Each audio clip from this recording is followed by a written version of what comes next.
The last thing you want to hear when you need your auto insurance most is a robot with countless irrelevant menu options. Which is why with USAA Auto Insurance, you'll get great service that is easy and reliable, all at the touch of a button. Get a quote today. Restrictions apply. This episode is brought to you by PetSmart. Stop by for Yappy Hour with your pet at PetSmart. Save $5 on walk-in grooming services like nail trims, ear cleaning, brushing, and more. No appointment needed every weekday from 2 to 6 p.m.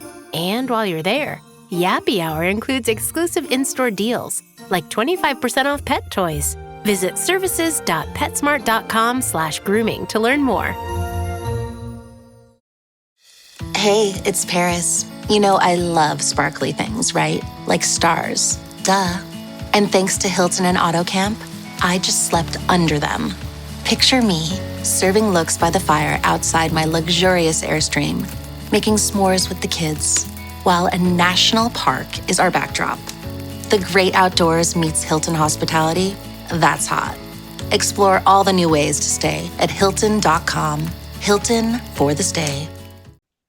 It's that time of year again when 33 brave Welshmen travel the other side of the world to try and win a game. We can't do it at home, so we thought we'd have a crack at it in Japan. All of that and loads more on this week's wrap. Let's do it.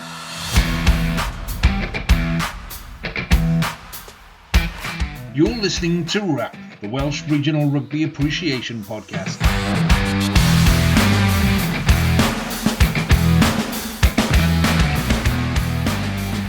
Hello and welcome back to this week's Wrap podcast with me, Lee G. Joining me as per usual is Dan, Nick and Harley. Good evening, gentlemen. Good evening. How's it going?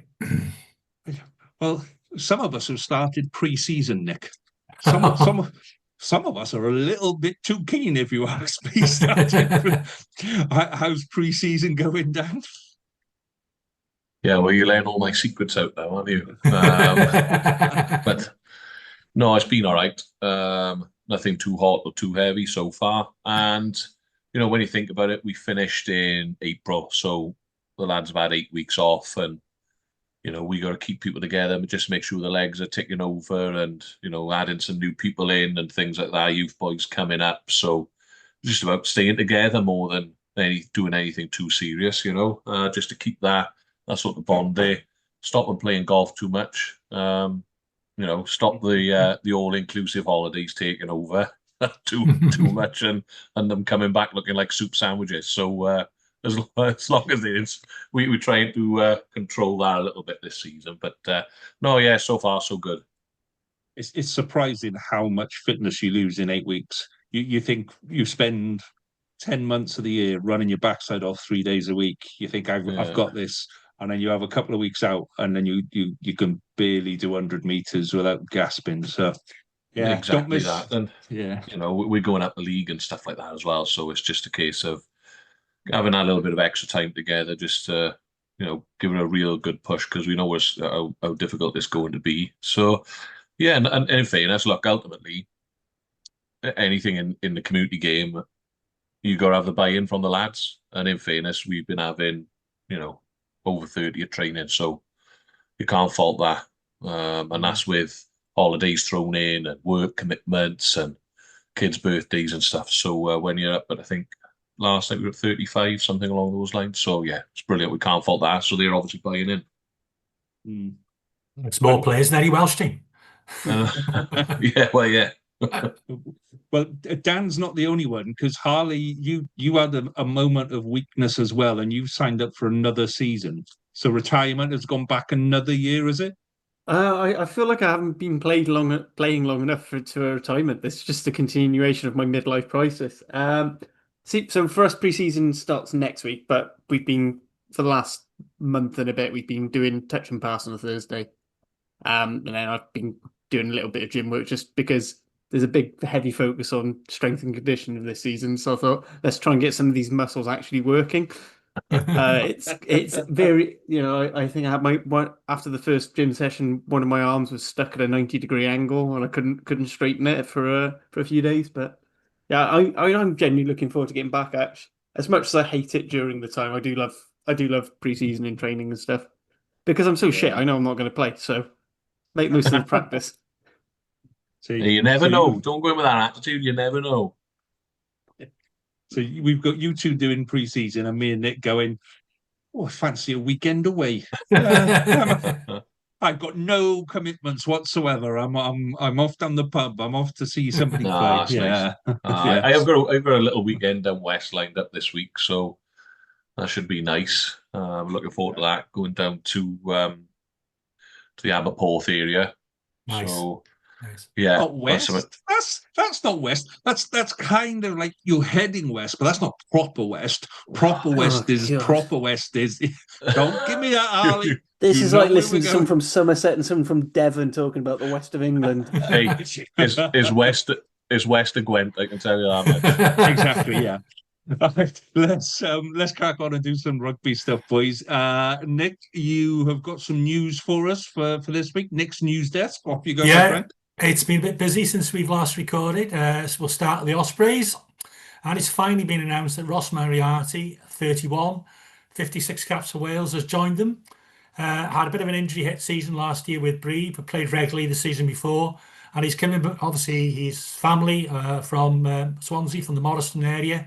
Probably one of the worst kept secrets, or there have been other strong contenders in Welsh rugby recently. But yeah, it's finally been announced that he has actually signed for the Ospreys. Another number 8, and statistically one of the best carriers in the URC, has re-signed for the Ospreys, Morgan Morris, 26, a Pen Cloud product, and is a very, very good URC player. Has never had the chance at a higher level and is certainly very, very consistent. In a similar vein, Ospreys also confirmed that James Rassi, 27, has signed a new deal to remain at the club. A product of the Ospreys development pathway, and unfortunately had a couple of years with Cardiff, which he's managed to get over, and has now become a regular starter lineup with the Ospreys as he came back in 23-24, and obviously has been selected for the Welsh team out in Japan. And also Rhys Henry, the 26-year-old prop who came from Carmarthen, has re-signed, played both sides of the scrum, has had 44 appearances for the Ospreys, but has been a bit unfortunate with injuries last season. I'm sure he and the Ospreys, of course, will be hoping for much better luck next season and push on with his development, and more than likely as a tight head. And finally at the Ospreys, Everardi Boshoff, the South African who's completed 2 loan periods with the team, has played, he's 26 and played 33 games in that time, has now signed a full-time contract. Again, a very consistent team player, and I know myself as an Osprey fan and other fans are very happy with this. So yeah, certainly in the re-signing front, some very good news, and we look forward to welcoming Mr. Moriarty back to Swansea and particularly to St Helens. Been fairly quiet with the Dragons. Jordan Morris, who's unfortunately, I think, been ravaged with injury this season, but is an explosive loose-head prop, is staying with them. And it's been announced Harry Wilson, the centre who signed last season from the Warriors, has been released early from his contract. Unfortunately, for Ball concerned, it didn't really work out for him at Rodney Parade. Down west with the Scarlets, former Osprey, Tristan Davis, blindside flanker, has joined them. I think most Ospreys fans are disappointed with this one. But perhaps for the Scarlets, another squad member coming in, experienced back row, and is quite athletic, and hope he can push on now with them. And another widely anticipated signing has been announced at Cardiff.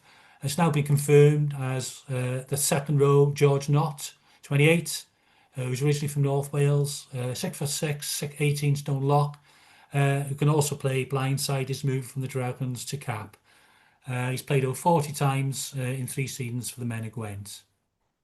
And finally, for the news, I'm sure you haven't forgotten, because it's, it's now just exactly, well, we're recording on Wednesday evening, and tomorrow marks the 1-year anniversary since the launch of the One Wales Cymru strategy, announced by fanfare by Abby Turney and Richard Collier-Keywood.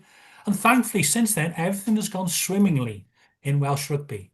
And we have definitely got a coherent and way forward for Welsh rugby. I don't know if you've got any comment on that, guys. Well, I was I'm going to wondering say if the strategy's sarcasm's doing a coming lot through. of heavy lifting. It was a Yeah, slideshow yeah. with very little detail. It does, like you said, we're 12 months into this now, and what's really changed? I saw a thing about community clubs getting support the other day. Great, fantastic. There's been a number of initiatives for community clubs to improve. So that, yeah, the one the other day was about improving off-field stuff, help to manage your finances, help to promote your club, etc. Help to improve your clubhouse, help to lower your costs with solar panels, all of this kind of stuff. But the top end of the game, as it still feels like we're in free fall. It still feels like there's a whole load of stuff that needs to be done, and nobody going, let's get it done. And I find it weird. I find it odd. I don't know about you. Dan, I mean, you're probably closest to that end of the game than the rest of us. What's your thoughts on the top end of the game and what's going on with the One Wales strategy? No way to be seen at the moment, is it? That's the harsh reality behind it. Can any of us know what direction we're really going? Even the hunt for a head coach was restarted. We don't know what's happening there. They've pulled a team of coaches together in terms of Matt Sherritt. Again, I got no issue with that. Him taking the squad to Japan. Part of me wonders where they're buying for a little bit of time. If we pick up a test series win, or we win 2-0 out in Japan, where then they'll drop a little bit of news the other side of that. When we've all picked our faces up out of the dirt because we won a game or two.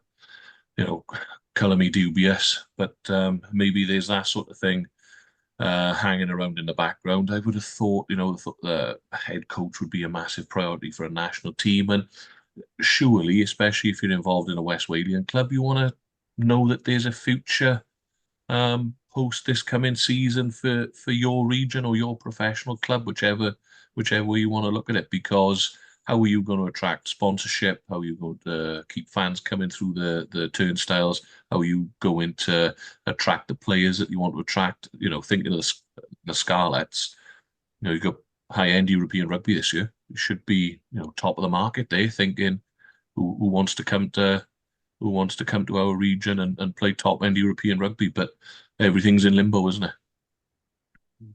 Well, we did have a list of questioning from Martin, so thank you for that, Martin, and everyone keep your eyes peeled later for some information about a special pod for listeners' questions.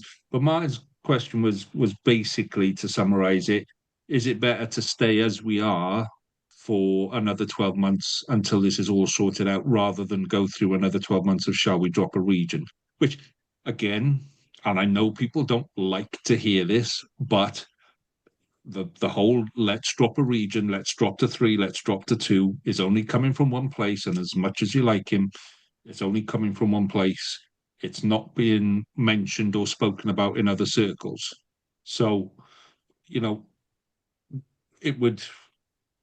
We say that 12 months ago, we said we're going with 4 regions. It's been 4 regions, 4 regions, 4 regions. And then there's this constant background noise from people who work for businesses owned in England that, we're going to drop a region. So to go back to Martin's question, we're better staying on the budgets that we're on for this season until this all gets sorted. Well, we're going to get left behind, aren't we? The gap's only going to get greater, isn't it? If we stay on, what, 4.5 million, is it? Still, Scarlets have made European rugby. Cardiff were one place below. Ospreys had a fairly decent run through the season, and if that run through the season had carried on, that they would have been top of the table as well. So, and Dragons are realistically only just coming out of 3 years of crap. So, but no other club no one else is standing still, are they? Everyone else is looking to, do we risk getting left behind if we do nothing? for me, it's kind of like always the worst option, doing nothing. We stay stagnant. Nothing gets any better again as the players you go in. Have I got a contract next year? Is it going to be worth more money? Are they going to invest in the facilities? Is medical, medical side of things going to be better? Is our S&C going to improve? All of these things, they're going to put me in the shop window more. However, every other club are doing that. If we don't, then we get the gap widens for me, and we get left behind. Everyone else is looking to improve their game. Everyone else is looking for more investment. We can't stay still, can we? Surely. Right, your thoughts? Yeah, I agree with that. But I mean, Jockey's already come out and said in an interview over at Cardiff Rugby that he's working on the same playing budget as last season. So it looks like now, I don't know what the case is with the Dragons. There are a cute few people in there who they've brought in for others who I imagine are on a bit more money. So I imagine they've probably gone up. Their budget might have gone up a bit, but then we're allowed to. I mean, that was kind of the whole point of signing the new PRA, was to allow us to budget being up. Cardiff, I think, from what I understand from Jockey's comments, there are a lot of players at Cardiff who are still on academy deals who are going to come up at the end of next season. So I think they want to make sure they've got the headroom to offer them the higher deal. I think for Jockey, this season is really important about consolidation after the previous two. So I think that's in their mind there, because it's all well and good playing to the salary cap, but as soon as contracts come up for negotiation, if you've got a young promising player who's been playing week in, week out, he's going to want more money. The thing for me on all of this as well is that people think like, oh, playing budget, but it's not just that. If you can invest in better coaching, if you can invest in better analysis, if you can invest in better S&C, better medical support, all of these things, all of a sudden your players are fitter, faster, stronger, less injury prone. They're getting better analysis done. All of a sudden, the playing group that you've got, taking like someone with a high ceiling, like a Cam Winnett, for example, all of a sudden he's better again. He's put a couple of extra kilos on, but he's fitter, he's faster. His game knowledge is better as well because of the analysis stuff that he's having done. I'm just using that as an example here. So it's the money shouldn't just be for looking at the playing budget. It should be how can we improve our facilities and the off-field side of things, rather than just going, let's fill players' pockets and bring marquee people in. Well, if you look at the Ospreys, I think it sort of bears this out, is that really all they've really done is replace Adam Beard and Justin Tipuric with two players and retain their existing staff. There's still a number of players who, from my understandings, contracts are up this summer. We've had no pictures. I think they were back in training on Monday, so I don't know whether they're staying or not. Nothing's been announced. If not, it'll be a very small squad, plus academy. Probably looking at 33, 34 players. My understanding was, Dan, that the two budgets are separate when it comes to how the WRU fund. So there's a playing budget and then there's an off-field budget. And the off-field budget is pretty much down to the club to support itself.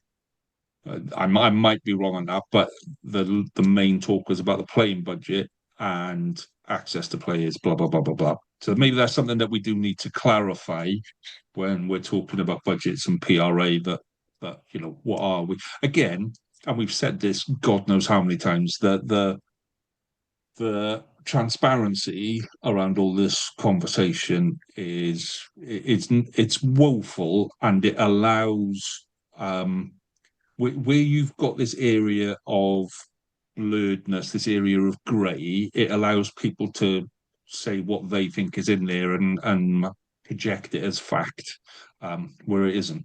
So, that's... Yeah, and look, if you're still working, and if that is the case, you're still working on player budgets, and I know we've had several conversations sort of via WhatsApp, etc. on this, and the hill that I'm going to die on you, and that is that wages are overinflated, I think, in certain places.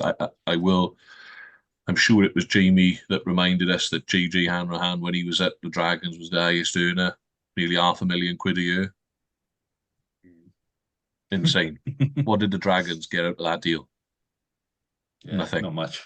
Sonnet Absolutely got a nothing. great deal because Dragons are still paying when he was playing there.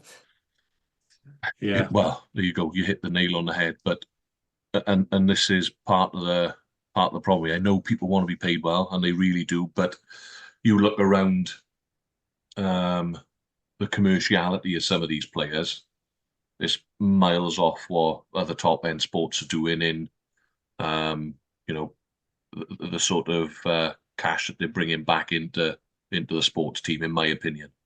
And I'll die on that hill. I don't think that, taking Hanrahan as an example, if he's earning sort of 400 to 450,000 pound a year, that's obviously conjecture. I don't know the exact numbers, but then someone like a Bedor, for example, if he was in the squad at the time, or the academy lads are earning 20, 30 grand a year. Oh, what a discrepancy. That's got to be altered. So the way that we pay players, for me, needs to change as well. Yeah, but it's one of the things that you said there, comparing us to like other sports. I mean, I was running through this in my head the other day. When you look at the way other sports promote themselves, yeah, and I was thinking about how we promote ourselves as a podcast. Obviously, we've got other podcasts coming online now that work in other parts of the world, and they're all having access to players and coaches. And we I don't know why in rugby we have a very negative view about promoting our game, about promoting our players, promoting our club. And I've spoken before about that. There's a balance between being too self-centered, too individualistic, and almost promoting the arrogance that you might see in, I don't know, someone like I'm not going to mention English flankers. So, but you there's that over promotion of the individual, but then you look at basketball, baseball. They've got players on podcasts like this constantly through the week. They've got players doing their own bits on social media. They've got players promoting the club's merchandise. They've got players doing.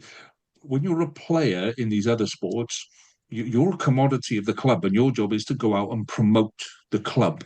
And we seem to have this idea that, well, players will just do the rugby and that's all they do, and we're not going to ask them to do anything else. So just do the rugby and play the rugby, go in the gym. You've got Fafita at the minute on socials, to be fair to the guy, is doing a little thing in his back garden with some of how he stays fit through the off season, and he's got his little kid there, and it's great. It's fantastic, and it's engaging, and his following is going through the roof. That's one player in one club. I tell you what else is really good at it is we've seen Dylan Lewis's content on Instagram and stuff like that. I know he's editing the Dragons. Go and give him a follow, because he's putting stuff out daily. Day in the life sort of things, bit in the gym, bit of stuff with his missus and all that sort of stuff. It gives people an insight into what they're doing. It also gives him, a way into life after rugby, because, to a point, irrespective of what you earn whilst you're playing rugby, you're going to have to do some sort of work after it. It's not like playing football where you're getting paid, 30 million quid a year or whatever it is. So, good on him. But for me, those, all the power to him. But, we want to see more content like that. I think the stuff the Lions have pumped out over the last 2 weeks on YouTube has been much better. More access. I think people want that. And then all of a sudden you're going, well, if you are Dylan Lewis, you're going, well, hang on, I got, 250,000 followers on Instagram. I got X amount of followers on TikTok and this and that and the other. I'm promoting, I got a code for Dragons tickets through my links or whatever it may be. I'm putting bums on seats. Then, or you can talk about earning more money because he's worth every penny. Then, if not more. Exactly. And that's the sort of thing I'm alluding to. It's not just drag the players' wages down. It's we've got to allow them to do a bit more, because there's great characters in the game. There always have been. It's something me and you've discussed, Dan, off air, and I think possibly on air as well. But it's one area where I think the women's game is far ahead of the men's. Yeah. I don't know if that's just because for the women's players, most of them are semi-pro if that. So you know they are just basically people having fun. So they're used to the socials interaction. Whereas I feel like with the way professionalism's gone with the boys, you know, it's right. I've got my full week booked out. I've got gym sessions, blah blah blah blah. I've got media training things, which turns them all into robots. So I do think just sort of cycling all the way back to the PRA, as far as I understand it, and I'm willing to be corrected on this, but WRU give one lump sum, and that is supposedly to cover. It's officially to cover player access and maintenance of the academies and the pathways, and then the club, and then there is a hard limit salary cap, and then which marquee players basically say you can pay someone £400,000 a year, but you can put the same money into your academy, sort of thing. But I imagine the academy payments are things for your S&C coaches and your academy coaching staff. And I believe with the new PRA, the thing was that the WRU were going to copy what Ireland do, which is the sort of the team managers and the head coach. They would be paid for by the WRU directly, but then they also get a heavy say in who those individuals are. That came out last year, though. That came out maybe even the year That before. was part of the details for the PRA. It was part of the new PRA with the new thing with the coaches. It wasn't officially on the old one. It's part of the thing of, when they were sort of getting like a B share where they didn't get voting rights, but they could speak and sit in on the boards. Okay, let's park that one there because there's a whole 4 hours worth of podcasting to be done over the PRA when eventually that does come out. So let's go back to rugby. So Nick, any more news, or can we talk about Wales under-20s this weekend? No, that's the news. Just the under-20s starts there. We're under-20 World Rugby Championship in Northern Italy this weekend, in the heat of Northern Italy. And their first game is on Sunday. I think all the games are going to be on Rugby Pass TV online. And again, let's talk about promoting the game, and let's talk about, this is the next generation. This is the generation of my kids are that age, and they watch everything on YouTube. They get confused when you tell them that there's a television remote and you can choose 5 channels. So, where is this game being accessed for kids? I say they're more likely to find Rugby Pass TV than some of the older. But you've now got an opportunity as the WRU to put it on your YouTube channel, and in a play, or S4C on their channel, where let's bloody do something and show what the next generation are doing. We're actually in quite a winnable group. I think we are. I think we've got a really decent under-20s out there that have been playing well. We've got Argentina first, and if that goes well, it's so. That goes well. We've got 5 days to get over the bruises before France. Who are all legit big lads, one of whom is technically a small landmass. But But I just want to say with this TV rights, because it's a World Rugby tournament, World Rugby deal with those issues. So I don't know if the WRU actually could do anything really. For once, I am going to defend the WRU on that one. Ooh. Arguably, sorry to cut in then, but arguably it's even worse if World Rugby ever pulled their finger out, because they run the whole thing. We won eyes on this. It's the next generation of talent. There should be easy access, and they know the bulk of the people watching it are going to be, probably diehard rugby people like us, friends and family of the players, and then people of their age. I think that's probably likely to be the demographic, people that they've been in school with and college with and all these other things. Make it easily accessible for them. YouTube's the ideal place, isn't it? If you go on the World Rugby site, it's awful. It's one of the worst sites when you think they're in charge of running the game. I'm lucky enough to be going to Northern Italy, and I'm going to take in 2 games next week. Nice. I cannot find out where to get tickets. I know they're not going to be sellouts. I understand that. There's going to be 3 games in, in one venue, but I can't find out how I'm just going to rock up there. I'm going to be peeved off if I get there and I can't get in because I would gladly buy a ticket in advance. But Yeah, shocking. it's shocking. There's no information on the will. I've emailed them. They haven't got back to me. I'd And like these to are the point. people running the game. I'd like to point in with Dan's project. We are talking about an organisation that banned major content creators from using footage from the last Men's World Cup for Still do. promoting the World Cup Yeah, they still do. and We doing still get explaining footage. videos. Yeah, we still get footage taken down regularly. If URC, I'll be fair, are really, really good as long as we put the correct hashtags. But anything outside of URC and content gets taken, even if it's like a little clip in the background, it gets taken down. And you're like, It's going back to the sports thing, isn't it? Like if you look at like NBA and NFL, they're begging these social media guys to put stuff on their channel because it drives interest. There are people, like Squidge is a big example of it. There are people who've started getting into rugby because of his videos, because he demystifies it. Because the problem with watching rugby commentators, I know what's going on, but I'm not convinced sometimes that the commentators do because they're spending the whole time going, "Oh, what's the ref doing there? Oh, I don't know what this is. Oh, this is terrible." I mean, to paraphrase Lee Calvert from Blood Mud podcast, it's like you don't get that in rugby league. Rugby league, they're just like, "This is fucking ace. You can't get this shit anywhere else. This is where you got to be right now." And it's great, and they're bigging up the sport, and it's great. I appreciate not everything's terrible. There are going to be bad games, especially if the Ospreys are involved. Sorry, guys, I had to. It's been like 3 weeks since I've taken the piss. I've had this bubbling up. I can literally see Nick biting his tongue. Oh, don't worry. Wait until we talk about Wales on the Cardiff coaching team. I'll get my own back. Here we go.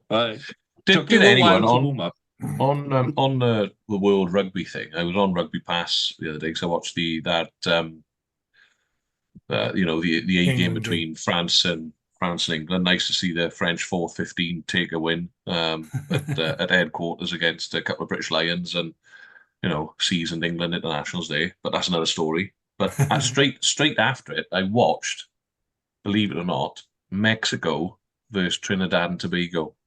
Wow. What a test match that was. Was it? Really? Well, not really. Mexico were 33-0 up at halftime or 37-0 up at halftime. I couldn't remember. But they had Trinidad had the biggest number 12 I've ever seen in my life. Right? That Trinidad team.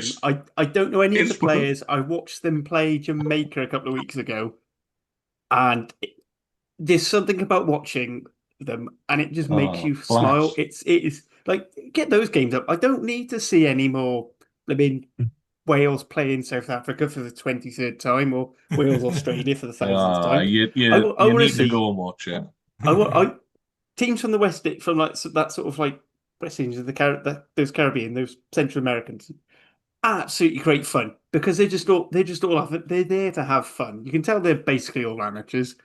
But the boy playing 12, they must have just picked him up on the way to the airport for for the plane for Mexico and gone, fancy a game, you're a big lad, because you look like you've been playing for Treble Thirds, love him, for the last couple of seasons. So it was brilliant. It was brilliant to watch, though.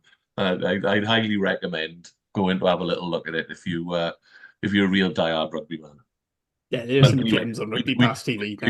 Brilliant. Yeah, but we digress. Back to the 20s. Yeah. So, Nick, give us a rundown of what the games are for the next week. So, Argentina on Sunday. That's on Sunday. That's quite, because it's going to be very hot there. So I think that's a 8:30 local time kickoff. Then they play France then, and I think that's a 2:30 local time, so that'll be hot. And then they finish off against Spain. And the way it works, isn't it? So obviously there are 3 groups of 4. So obviously ideally you'd win the group, but there's also place for the semi-finals, sort of the top 4, you can be the best finishing team that's finished second in the group. Yeah. And I think, having listened to Another Scrum 5 podcast, they had a couple of 20s boys on there, and Rich Whiffin, I think they're aiming for top 4, which would be a semi-final slot. So the reality is, I think we're not going to turn over France. I don't think, not on a 5-day turnaround. So it's almost like a quarter-final really already going to play against Argentina. So if we can get a good result against Argentina, I think we'll probably beat Spain. I think that would be a fair assessment to make at this point. And then we don't have to necessarily worry about the France fixture too much. But then I suppose, again, it'll all come down to bonus points and things like that as well. Again, ideally, if we need to pick up 5 points on in the first game, 5 points in the last, and at least 1 bonus point probably in that middle fixture against France. And have we picked a bonus point up in the last couple of Six Nations against the French lads? I don't think we have. No, we've had 2 hammerings. We've been a try bonus point. Have we scored 4 tries? I know we've shipped 50 and 70 points in 1 year. But the actual game, I think we were perilously close to one this year. Yeah. The actual score flattered France. We were in the game for 60 minutes, and then they pulled away. And Wales have improved since then. Massively. Yeah, they have. They had real good results in beat Italy away and then beat Ireland and England at home in the last Six Nations. You look at the French team, mind, and the French teams they put out in the 20s. It's full of boys playing pro rugby. The fact that they've got 2 fully professional leagues over there, I think, is really starting to show. And that French team that took the field on against England had 2 or 3 lads that have been playing Pro D2 this season. So they're not even, playing. They're not even all top 4. I couldn't believe it. The depth that they're making over there is absolutely phenomenal. That GIF rule is just showing what caps and having rules in place for local players can do for you, providing you've got 40 rich owners willing to put you fund there. Yeah. Okay. I was just having a quick look at the pool, sorry. Just so... Yeah, go on. So our pool is France, Argentina, us and Spain. So I think second in that group could be quite good. But the other 2 pools could be quite interesting. So you've got Pool A is England, Australia, South Africa and Scotland. I can see that being a proper bun fight. So I can't imagine the second place team getting through there. Yeah. Basically, because I just think teams are going to take bits out of each other, particularly England and South Africa. But they'll all smash Scotland. Yeah. I mean, this is Scotland's first time in the top level of the under-20s championship for a couple of seasons. Yeah, Scotland have behind the curtain have got problems as well because what they've got coming through isn't great. But yeah, I think they'll all beat. I think you're right there, Harley. I think they'll all beat Scotland, but they'll all take a slice out of each other on the way. And what's the other group? And then Pool C, you've got New Zealand. I imagine the Baby Blacks will top this without doing too well, and then Ireland, Georgia, and Italy. I think Ireland probably going to be comfortably second. I don't know how many, because they had a fair few injuries during the Six Nations. I don't know how many boys they're going to have back, but they've had some issues as well. But again, you're looking at it from. I think the reality is we need to be the best runner-up. Yeah, we're going to. So I think it does sit well for us, though. I think based on those groups, because I think teams will beat each other. We just need a good. Sunday's crucial. We need a good start. Sunday's crucial. Absolutely. That's it. I think we need 10 points for the games against Spain and Argentina, and we need to keep it quite close against France. If we can get a point, I think that puts us in the set. We'll probably keep up with that next week. We've had 2 games played already. Yeah, the problem with this is we're going to put this out on Monday, which is after the Argentina game. So what I'll do is I'll go, that was a cracking game. That Argentina game was fantastic. Excellent win there. And then we'll go, they're gutted at that result. Absolutely gutted. So pick one of those 2 and go with it. Because of logistics, basically I'm away on holiday next week and Nick's not available next week. So that's why we've had to record it early. Do you think, sorry. Yeah, go on. Sorry, Lee, do you think then, based on how important this first game is, that it is a mistake they're not taking Mr. Morse on to the World Cup? Yeah. Going back to the Scrum 5 pod, because I haven't finished the whole pod, but I have heard the interview with Richard Whiffin. I do kind of get what he's saying. Is like, because ultimately the under-20s is a development tool, and Morgan Morse is at a point now where he's an established senior player. Him going to the World Cup potentially blocks the development of the next guy, and that's where they're focusing. And I think the idea is the Ospreys wanted to keep him for the full pre-season, is the way I. I get that, but France are trolling out, all of their pro players. So, at some point you've got to fight fire with fire, and at some point we've got to go. Do you know what? We're actually going to have a decent crack at these championships. We're going to use this. You can look at it two ways. We come out of this with some decent wins. You make the semi-finals or whatever, yeah, and all of a sudden you've got a team you can market to people in Wales. You've got a team. You go, do you know what? Look at the under-20s. All right, seniors are having a little bit of an up and down at the minute, but look at what we got coming through in the under-20s. Look at what we come and follow these guys. Next home game, look at what we did in the World Cup. Come and support these boys at Cardiff Arms Park. Do you know what I mean? You can. It's not just about let's develop players. It's about let's develop the game.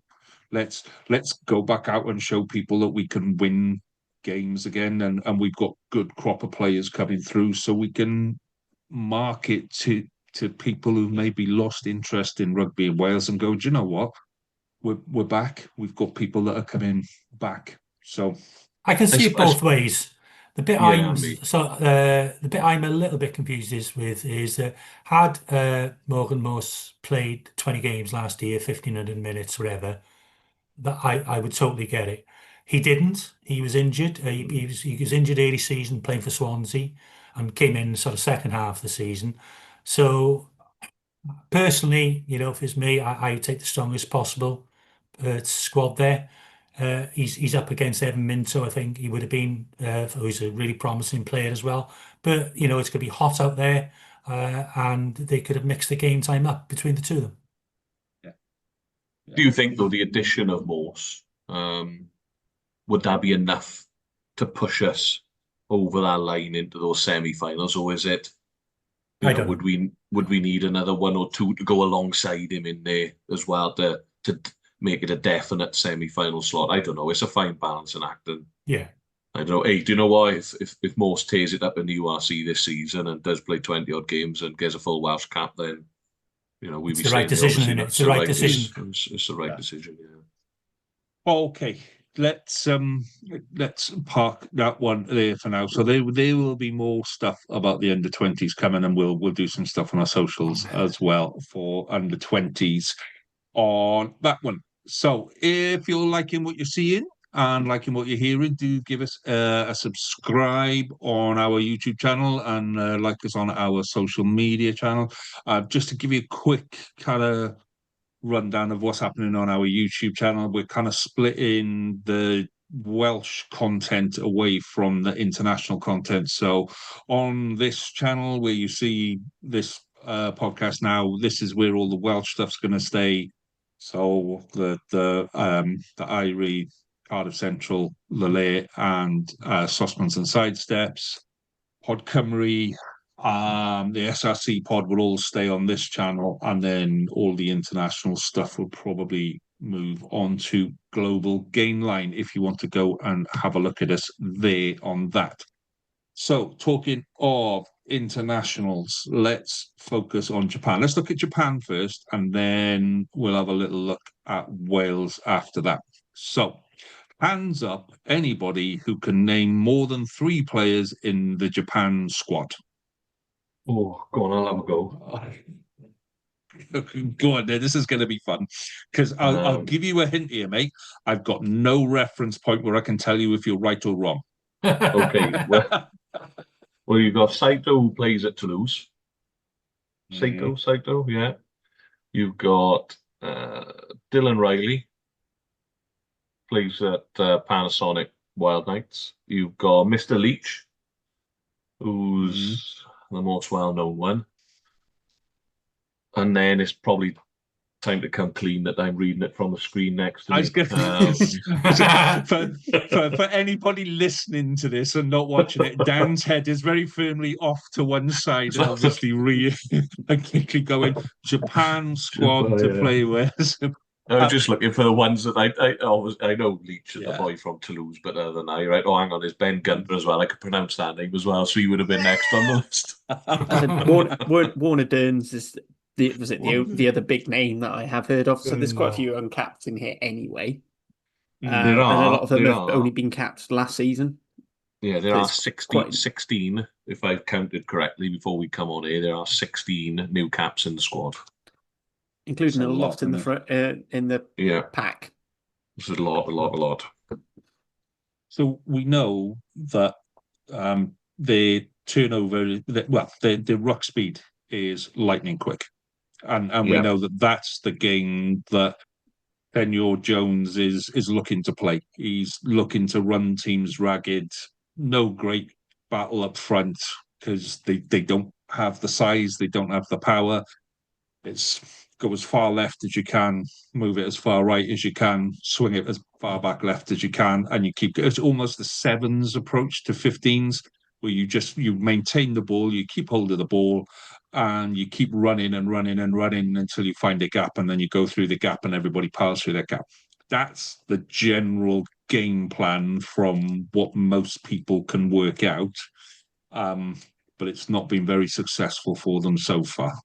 It seems to be the general consensus. I think it's just go on.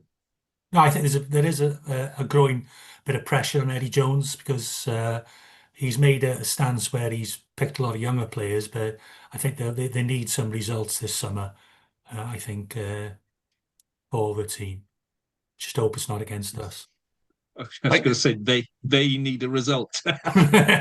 Yeah, to me, like having had a little look at, I did have a little look at some of the first fixtures back under Eddie. It seems to be a little bit like a regurgitating the things that they did well in the 2015 World Cup, going back to those strengths that they have. Like you said, they're not massive men. They're largely overpowered. Play 5 meter to 5 meter, keep the ball, and I get that, but game's moved on a little bit, hasn't it? It's they must have other ways of doing things, and ultimately they're going to try and batter us into submission. I would have thought, keeping hold of the ball for long periods of time in, or is it near 40-degree heat and unbearable humidity, because we've asked to change the kickoff time, I think, and Eddie's gone, mate, we're going to have to keep it to the sunniest part of the day, mate. So I think the boys are in for a rough ride. I don't know which is worse, you're Eddie Jones or Harley's Northerner. It's I'm definitely cropping those two together and putting them on social. There's a new segment for the show here, and that's accent of the week. Well, I feel like it's got to be accent with a question mark of the week. Yeah. So Harley, you watch a lot of foreign muck. What have you made of the bits of Japan that you've seen? I'll be honest, I haven't actually watched a huge amounts of Japan because a lot of it's been sort of squirreled away at times in the morning when I'm too busy telling my child to go back to bed and leave me alone. And there's another one on the way. So you should have watched more TV. So Eddie Jones classic thing. The biggest thing he seems to do when he comes into a team, because if you look at how different teams he sets up play, he basically almost turns them into a stereotype of what you think that team was. So his England team was very much a flat track bully. We're just going to hit you really hard, really quickly, and just run through you. His Australia team was an absolute shambles. And now he's gone back to Japan. He's gone, right, we're doubling down on speed. And it's all about, let's get this out quick. He is carrying on with his sort of positionless rugby to a fault, where basically he expects everyone to be able to do anything at any time, and there's no obvious set shape, which makes it harder for defence. That is quite hard for the attack as well, until you know what each person's playing and needing players to call on the fly. It looks like that's starting to improve. The way it was set up was last year he capped loads of new players, got rid of a lot of the old guard.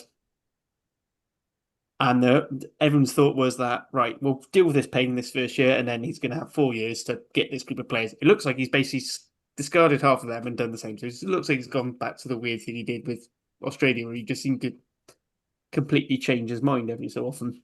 I don't know if it's some sort of mind bug you get as an international coach after a certain amount of time in the game, because that's basically what Gatland did as well.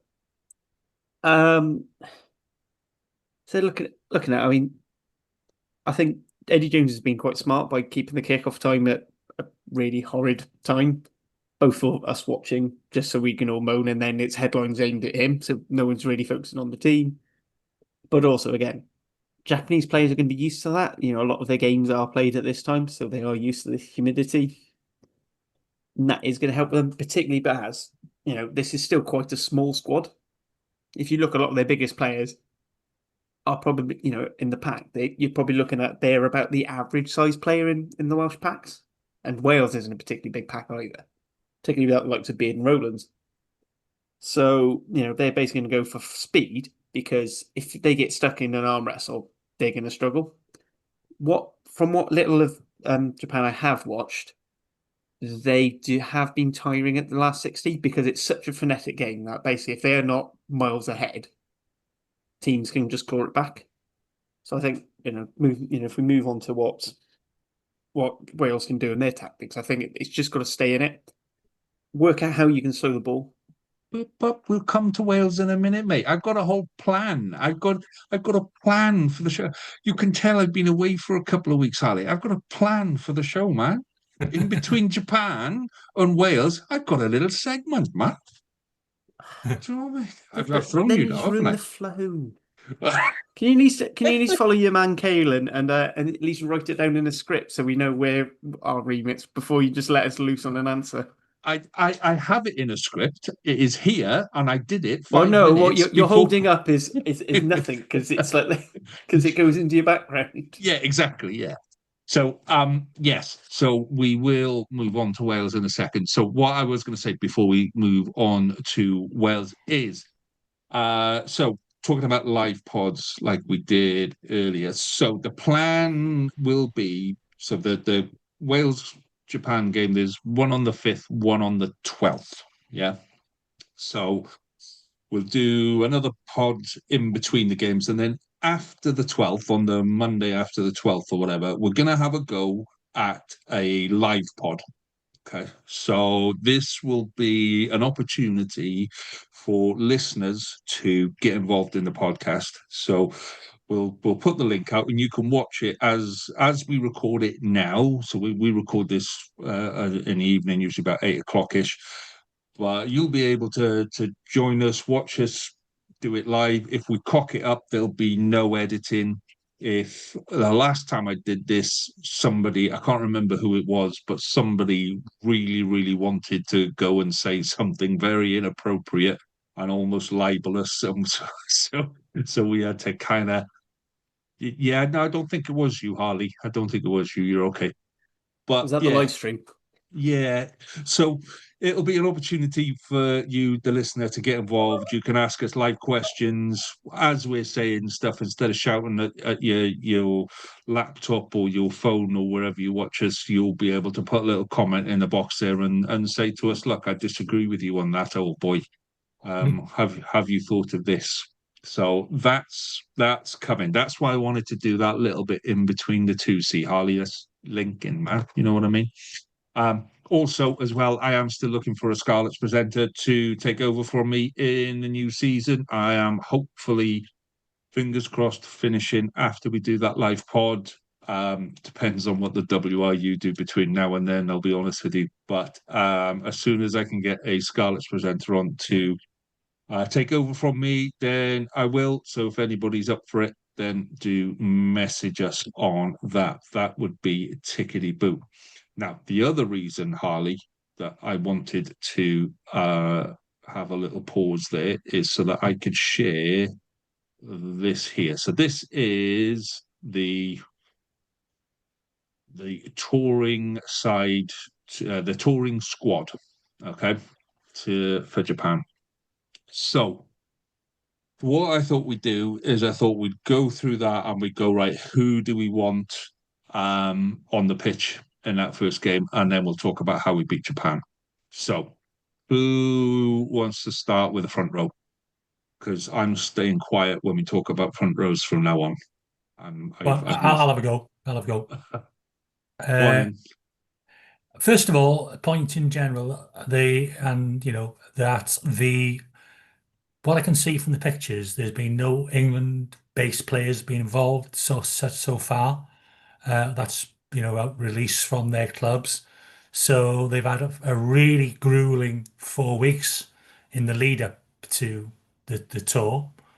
So I'm thinking the players who have been involved probably start ahead of the others who are coming in from England.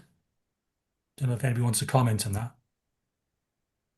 I think yeah, I've not seen much of the social media, but thinking about the bits I have seen, yeah, you're right.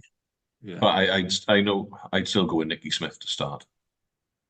Okay. Personally. Yeah, I've got nothing. Obviously, I like Nicky Smith. Personally, I go for Gareth Thomas because he'll have been heavily involved in the scrimmaging practice. Obviously, so I'd start front row of Gareth Thomas, Dewi Lake, and Kane Azarati. Okay. Harley? The one thing I think I quite like Jockey did in Six Nations is he paired D Azarati and Nicky Smith together as a front row unit, and you have this really nice height. Their hips all sort of hinge at the same level. It's a nice solid place to start scrimmaging from. I said I mean for me it's probably Gareth Thomas, Dewi Lake starting for me. I mean Lake's you'd imagine starting as captain. That's hands down. Azarati is probably then the most experienced one, although if Archie Griffin is around and available, I imagine you'd see him just because he is experienced and he's actually quite good at that old pushing in the scrum luck. I mean, I'm a bit hesitant to have for Chris Coleman to be thrown in straight away, but I mean, if you're on the squad, in the squad, you've got to be able to play, aren't you? And it's a bit horses courses because they're the players we've got. I agree with Nick though. It is a bit weird that we haven't seen any of the England-based players, but I don't know if that's just because they're releasing old photos. But then even for the travel to Japan, I didn't see much of any of them. No. So Dan, who have you got up front row, mate? Smith and Lake to start, nailed on, and then for me, it's a bit to take your pick at tight head. None of them are sort of nailing it down. For me at the moment, Azarati's probably the most experienced. Archie Griffin's good scrimmager, and I think Bomb likes Coleman. So I suppose it'll depend on what they've seen in camp over the last couple of weeks. But 1 and 2 are nailed on, and I don't really mind at 3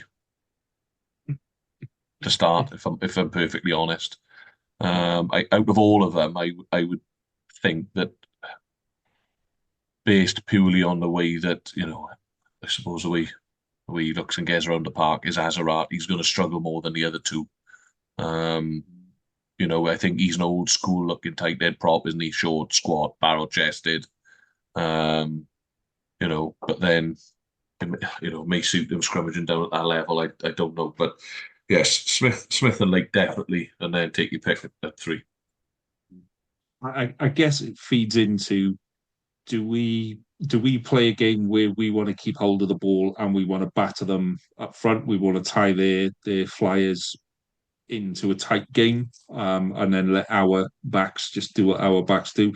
Or do we want to match them and have a mobile pack that isn't really that bothered about the upfront stuff, and is more interested in covering every blade of grass sort of a thing? So, and I think that's how the selection will be made, particularly up front. I think the back row kind of is another interesting one about what type of game we want to play, but particularly up front row, whether we go for a more mobile. If you're going to go mobile, you put Elliot D in ahead of Dewi Lake, but Dewi Lake's tour captain, so that in itself throws a complicated bit in there. So I can see that front row kind of telling us how we're going to play that game. Yeah. Dewi At the Lake top has level, to play, though, doesn't he? yeah, like I think at the top level though, it's about winning collisions, isn't it? Right? Personally, I'd go out there and try and roll them over up front because, I wouldn't want to go and play Japan the same way you try and match them like for like out in Japan and get out Japanned in Japan. If you know what I'm trying to say, I think we need to try and roll them over. So I'd be going large up front to start. I think, and try and just physically dominate them. Win the scrum battle, more line outs. Get around the corner, win gain line collisions, and I think we can win the game that way. So I think. Go on. I was going to say, with way Jockey plays, he tends to go for a more mobile pack, but he uses Azerati in that mobile pack because although he looks like a traditional prop, he's acting quite mobile. He is actually quite surprisingly mobile and has very deft hands. He's probably not out. I'd say you're looking at someone like Chris Goldman, who's definitely more mobile around the park, but he's not like Dan Cole at retirement, ambling ruck to ruck. He can shift. But I feel like he'll make up for it with mobility in his back five if he's going, because you are going to need heavy carries, so you are going to need Dewi Lake trundling up the middle because you need someone to set that focal point. And it's basically, you're probably looking at him, and that's spoiler. You're looking at someone like Johnny Williams at 12 or 13. There's just something to punch a hole. I think he's going to go with Thomas at 12, but we'll wait for that, I suppose. Yeah. Patience, boys. Patience. Calm down. Right. So let's look at the rest of the pack then, because I think we probably need to look at that back five as a unit for the same reason. You either pick a heavy one or you pick a mobile one. I think open side is an interesting one. Who you pick there, but who you're going to pick second row to start with. So. Dan, second rows? Ben Carter and I got Teddy Williams. Same for me in the second row. Same for me. Yeah. See, I've gone for Plumtree and Teddy Williams because I think it'll give us an extra bulk. It'll give us an extra bit of mobility around by picking a lighter player. Yeah, well, as in it gives us more kind of. I think Plumtree's quite an aggressive player, but it allows then Wainwright or Faletau you've effectively got an extra back rower on the pitch. Is my thought on that one. So back row then. So who are you putting at 7? Tommy Raffel or Josh McLeod? Who are you putting at 8? Wainwright or Faletau? Faletau at 8, Wainwright at 6. And you wouldn't give Ratty looking at 6? No, not at this level. Especially if we're talking about going more mobile. I'd say Ratty is a good 6 for a heavy pack game. He's probably down that second row with the way Jockey would want to play. Yeah. So then I'd be. I think everyone's Wainwright, Faletau, and Raffel on night. I'd probably lean more towards McLeod, just because I think he has more to his boat. Like Raffel is an out-and-out jackal threat. We've seen it with Wales. Unless he's got someone who's chopping him down and then another guy who's making up for the carrying, I think he tends to get lost a bit. Like in that massive Leicester pack, he looks great because you've got players who do a lot of the other stuff and you can just nip it over the ball. I'm not sure he's going to have. Whereas I feel like with McLeod, he can do everything. He's a decent character. You've got that extra leadership as well, being club character, and I say he's probably just as good at pinching the ball as and when, and I've seen him get it from messier situations. Whereas Raffel seems to, if there's a clear opportunity, he's excellent. But I think sometimes McLeod's better at scrapping for that ball. That makes sense.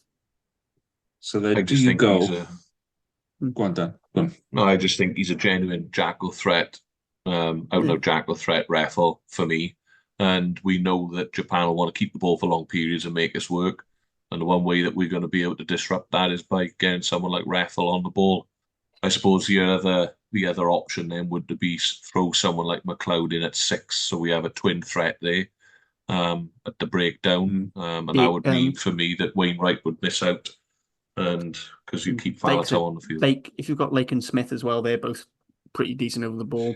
Smith's very good over the ball, yeah. So then but yeah, that would be my back row. I think I've been inclined to give McLeod a go in the first test. Rethel hasn't done it for me at international level. Certainly in this last Six Nations, he was a bit anonymous. So the question then, right, is your bench. So specifically looking for, do you go with a 7-1 bench? And 7-1. really, do we go with something radical and put, if our forwards are going to have a bit of a run around, do you have that hefty bench for 6-2? I think I'd go 6-2. Yeah, I wouldn't risk us on a 7-1. No, I understand where you're coming from because they're going to be, but I'd go. I think I'd go 7-2. At 6. Good maths, Dan. That would be a great. That would be great. We're gonna go 8. We're gonna go 8-7 on the bench. We'll have we go. Yeah, I think I'd go 6-2, but I wouldn't have Elliot D in there. You wouldn't have Elliot D. You go for Belcher, would you? You go for Belcher over D. I'd give Belcher a go because I think he's real busy. Maybe a little bit of point. I think Japan, playing out in Japan will really suit Belcher. Yeah. As long as he doesn't make a career choice based on it. Yeah, as long as So I think genuinely, sound a bit soft here, but last season and the season before, I think he's been really outstanding, and he's missed out on Wales squads. I think. So I think he just deserves his cap and deserves a shot. So I'd go Belcher on the bench. Yeah. Okay. So moving into the pretty boys then. So let's start with 10 because your 10 kind of affects your 9. So do you go with Costello or do you go with Edwards? Costello. I'd go Costello. He's the more experienced of the two. What about Ben Thomas? I'd have him He's as going a to play 12. 12. I wouldn't have him as a 10. At the end of the game, if there's an injury to 10. So I've got a feeling like for the 2 10s, they're either starting or they don't play. In my eyes. Yeah. Okay. So if you're putting Costello at 10, then the obvious option then is to pair him with Ruben Morgan-Williams because he's more of a passing 9 than Kieran Hardy and Rodri. I guess Rodri Williams gives you the experience, and Rodri Williams would do a decent job. But would you put? I'd go with Kieran Hardy. He's got a better kicking game. That's one area I think we can put a bit of pressure on them. Kicking from the Kieran, especially when we come to wingers, we've got a couple of options in the wing which are quite big boys. So I would go with Kieran Hardy at 9. He's the foot out of the 2 Ospreys. He's the one who's got 25 caps and has been played well over the season. I agree. But that's the kind of the point is why put a kick in 9 when you've got a controlling 10. You'd want somebody that can, with a better pass than Hardy, a faster pass than Hardy, and someone who can suck in a back row, and Hardy doesn't do that. There's going to be an awful lot of kicking, I think, on when they come to it because, from an saving energy perspective, they're going to want to play in the right areas, and I think Hardy will be able to do that better than the other lads. And it gives them the option as well, so that you can kick off 9, 10, or 12. Well, I mean, if you've got Joe Roberts as well, then you've got potentially as a back line, you've got 3. You've got 4 kicking options. So if you are kicking, you don't necessarily know where that's coming from, which at least gives. So then that changes how Japan are going to have to set their backfield up. What I would say is we're going to have to, again, high tempo rugby. They're going to thrive off running the ball back. So we've got to be, it's got to be accurate. They've got to be on the money for contestables or off the park, so that we can challenge at line out.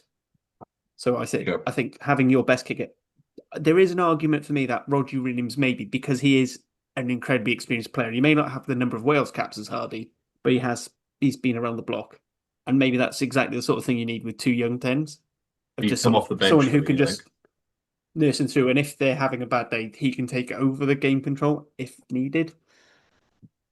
But it depends then if you've got Roger Williams, who everyone's been singing the praises of at the Dragons, or the Roger Williams who basically looked like he was fucked off with it all at points this season. So the thing I'd say for me, I think you're probably looking at Hardy Costello as your halfbacks. Just on balance, he's the more experienced of the three at international level. And him and Costello will have played or at least trained together before. So because they did overlap at Scarlets. Yeah, they did briefly, but I'd still go with Roger Williams and Costello. Right, so 12. So we're just going to assume that Ben Thomas is there because he's got shiny bollocks and Jockey just seems to put him there wherever, regardless of what he does. So I think that's a bit harsh on Johnny Williams because Johnny Williams finished the season outstanding. And if you want somebody to tie in their back row, then you put Johnny Williams and you go run at him, son, and then you maybe bring Ben Thomas on to open it up in the second half. But yeah, I think it's again. I think that's an interesting call actually because, do you go with a bit of a battering ram there? And we're gonna, like we said, we're gonna kick well, we're gonna chase well, we're gonna maul the lineouts, work them in a scrum, we're gonna send 12 up.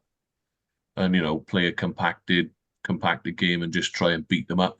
But then I think everyone on here is probably conceding the fact that Jockey likes Ben Thomas, and there's going to be a lot going around him, I would have thought. So I've gone with Ben Thomas again, like you said, purely based on that. Yeah. So that being said, I still think Johnny Williams is there to be a battering ram. I've got a sneaky feeling he's going to go in. He's going to go in at 13. He's played a lot there for Scarlets this season whilst Joe Roberts has been injured, and Jockey knows how to get his 13 into the game, as we've seen with Ray Lilo. He knows how to get his 12 and 13 switching around when a battering ram's needed. So I think that's probably how I'm looking at the midfield, and then you're looking at maybe someone like Joe Roberts on the bench, and then you can always move Johnny into 12.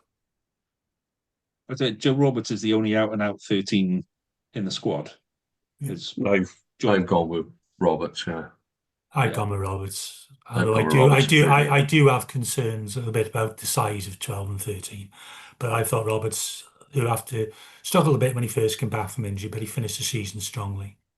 But equally, this is probably one team where it doesn't necessarily matter. But what I would say is it puts a lot more emphasis on your pack being able to make all those hard yard carries. Yeah. Because you can't do the Gatland of give it to a big lad to run. Yeah.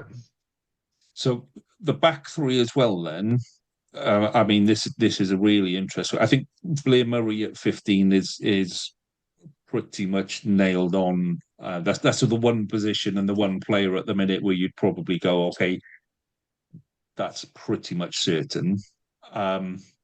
Are we going to stick with Josh Adams as a level head, and then Tom Rogers on the other wing? Yeah, I think so. Start the first test. I think as well. A lot of it will depend. This Saturday, I believe, Japan play the All Blacks. Maori. Sorry, the Maori. Size, the Maori. Sorry, not the All Blacks. And I think a lot of it will depend on what sort of game plan they come up with. Based on what you see on the weekend. There may be, is there a case that when they're at the back, if they're going to kick a lot, is better under the high ball? I don't know. Time will tell, but I think you're probably right that Rogers, Murray, and you'd have to stick the British Lion on the wing as well, wouldn't you? Josh Adams, been there, done it, knows what it's like to win in a Wales jersey. Yeah. Gives that leadership in the back line, and he's also very handy carrying in close around the rucks as well when you need him to. Yeah. I think with Adams and Rodgers, you've got probably our two best aerial backs as well. So if we are going to go for the kit to compete in, they're the two wingers I'd want doing it. Cam Winnett is pretty good at collecting his own, but he can be exposed in defence and under the high ball. But then so Blair Murray's had those issues. But what Blair Murray does have over Cam Winnett, as much as I love Cam, Blair Murray does have that bullshit factor where he can just pull out some magic. Yeah. Yeah. And it comes off a lot of the time. It comes off. Sometimes there's some weird, stupid technicality that causes the great Sloopy fellow to have a try disallowed. The thing is, which, though, which is frankly just a crime against rugby. Still bitter. What back do you carry on the bench though? Then, yeah, because you're going to carry a scrum half. We're saying maybe Rodri Williams for his experience. Maybe help us see the game home. Then you may be looking. Then you need someone who can cover multiple positions. I think this is where I think maybe you're looking. So if you're going. I said, for me, if I'm going with my Johnny Williams at 13, I'd be looking at Joe Roberts on there because you can always push. Blair Murray can always go to the wing because he's shown he's very good. Even at test level, he's good at the wing. Ben Thomas, all right, he's not the ideal choice at fullback, but he can play there, at least in an emergency situation. You bring Johnny Williams into 12, Joe Roberts slots at 13. So I would do it. If you've got Joe Roberts there, then maybe you keep Johnny Williams on the bench as 12-13 cover. And then you're looking at maybe Joe Roberts pushing out to the wing or Ben Thomas dropping back again. Or Ben Thomas going to 10 if needed. Absolutely. Yeah. Only if Costello's injured. Yeah, this is where I was saying though. I said I think the way Jockey's going to set it up, I think you'll either see Costello or Edwards as a match day 23. I don't think we'd see both. Yeah.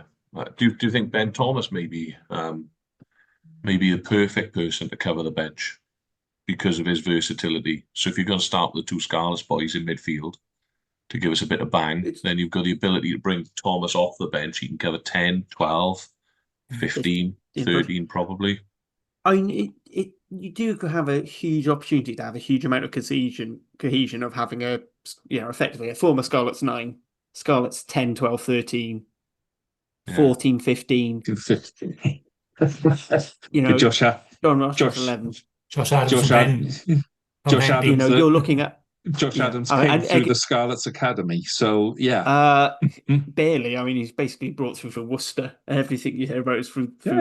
Worcester, he came. He had 2 years in Scarlets Academy and then went to Worcester. So yeah. So it's a pretty much. Yeah, but Scarlets Academy is just a stopping point before they go to either English Championship or English Premiership size. It doesn't count. Anyway, let's look at tactics for that. Let me stop sharing for a second on that, guys, and let's talk tactics and how we are going to win. We should have done. I don't think we did pack bench properly, but yeah. Other than Dan says no Elliot D. There's nothing against Elliot D, by the way. I'd be happy with Elliot D on there. I just think I think Badger's I get the last couple of seasons. So I think a lot of it revolves around the tactics that we play, and it goes back to: do we try to out Japan, or do we try to muscle them up front and almost do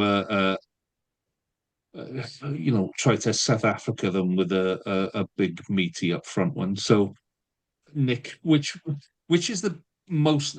I don't think this is a game we look at and we go, "I want to be entertained."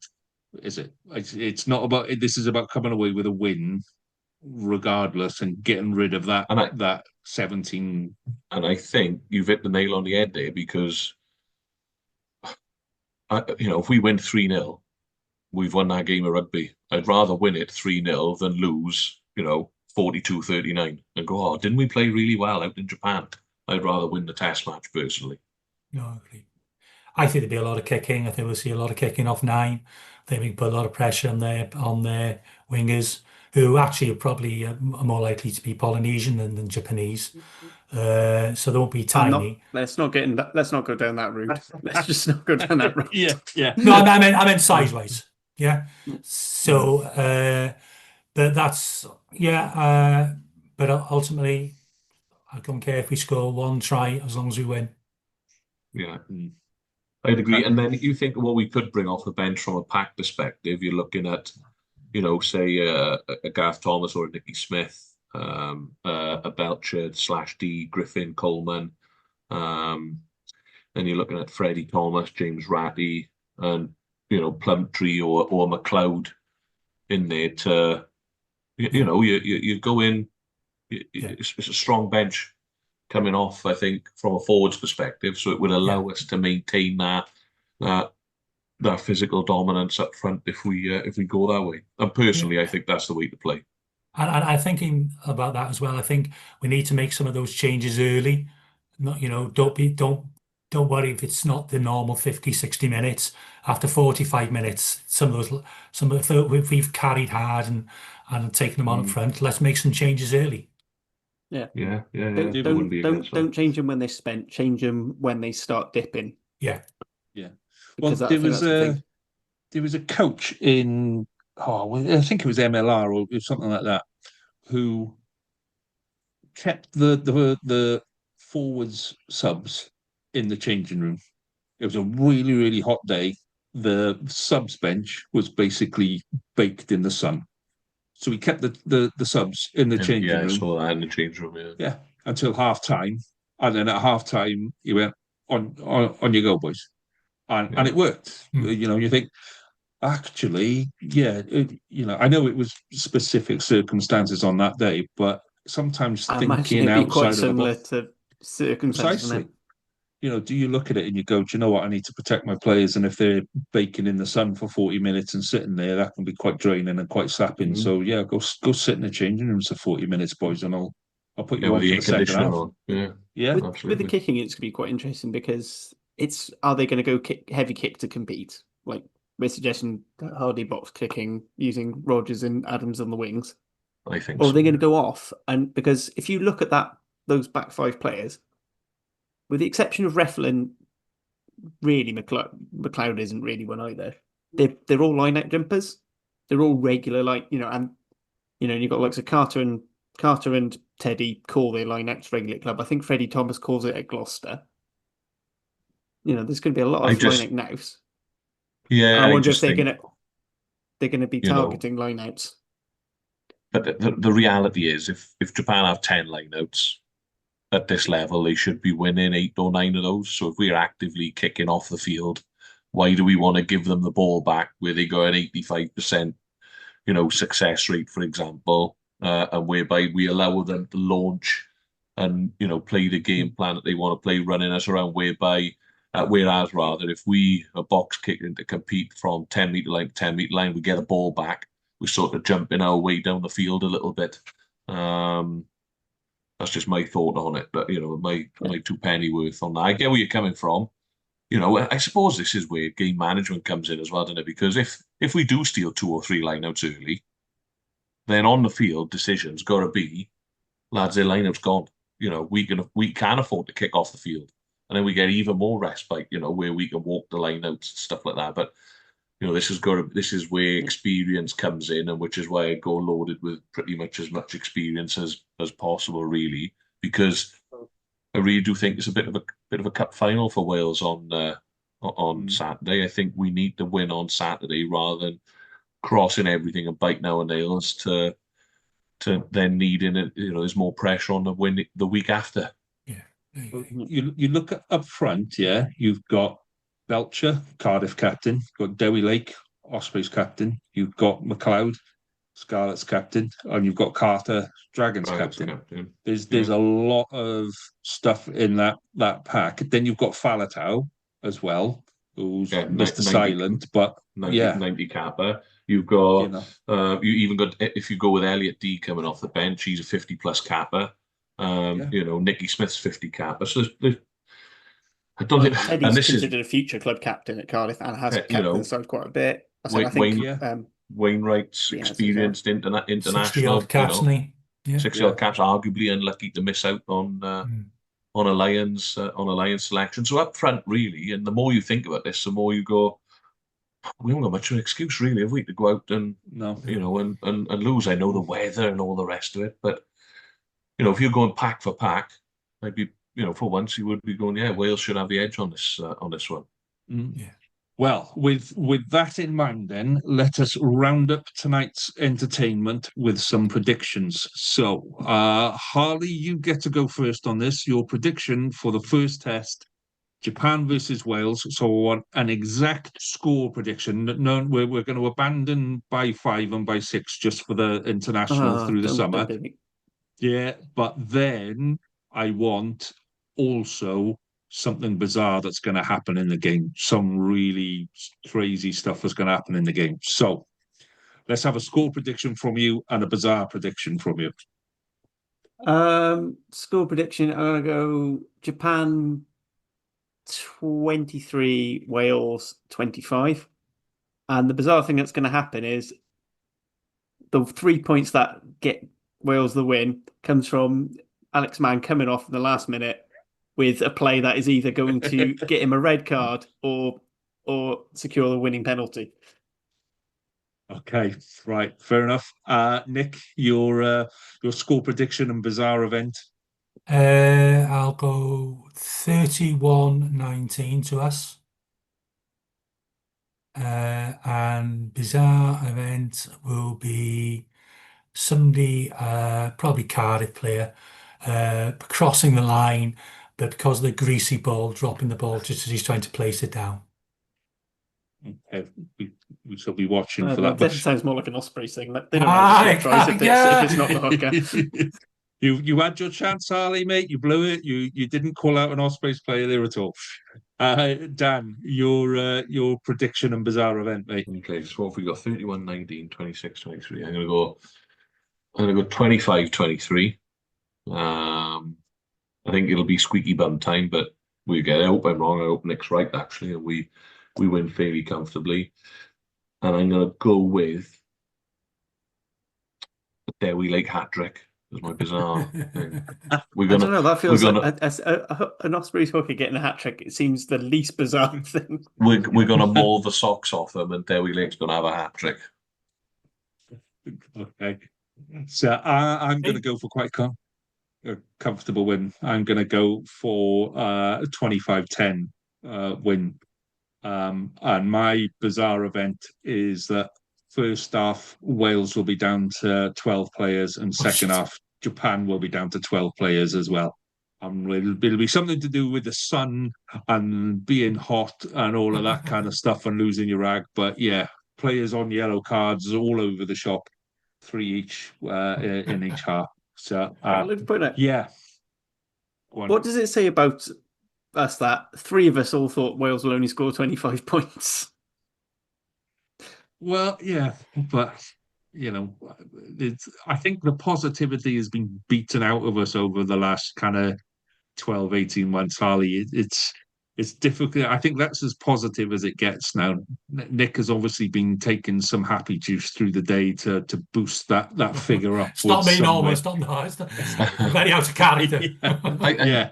I think actually, I know we've most of us said around 25 points, but I think that scoring points under jockey for us, I think won't be a problem. I think we'll cause them plenty of issues. I think it'll just be tight because we're nervous to try and get our win. That's why I've gone so low. On the other hand, I think we could go out there and we're either just going to sneak it or blow them away. I hope we blow them away. But I don't think there's not going to be any in between where, we win by 7 or, I think we're either going to go 31-19 like Nick said, or we're going to. Yeah, I think if we blow them away in the first test and then lose the second, it's not as bad. But I feel like if we only just scrape by on that first test and then lose, because Eddie's going to have a plan to counter anything we do in the first test. Might.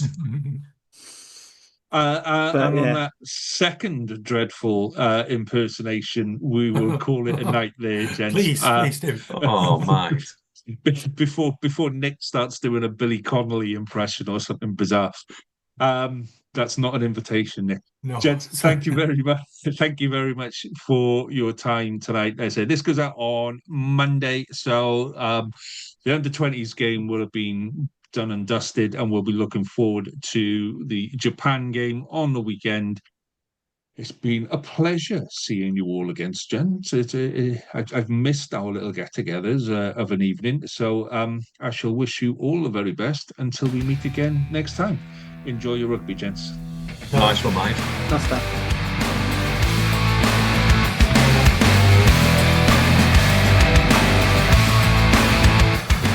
That was WRAP, the Welsh Regional Rugby Appreciation Podcast. Please rate, review and share us on socials if you can, and join us again next week for more of the same. And until then, enjoy your rugby.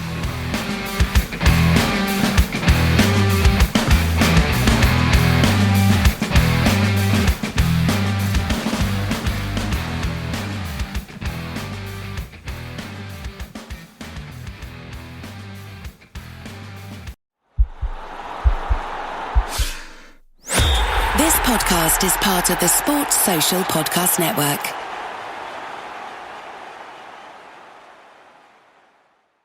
When you need to do more with less, Upwork helps you hire fast without the overhead. Find expert freelancers in design, marketing, IT, AI, and more. Never tried Upwork? Now's the perfect time. Spend your first $1,000 and get $200 in credit for your next project. No upfront costs, no long-term commitments, just $200 to reinvest in what matters. Go to upwork.com/save to get started. That's UPWORK.com/SAVE. Upwork.com/save.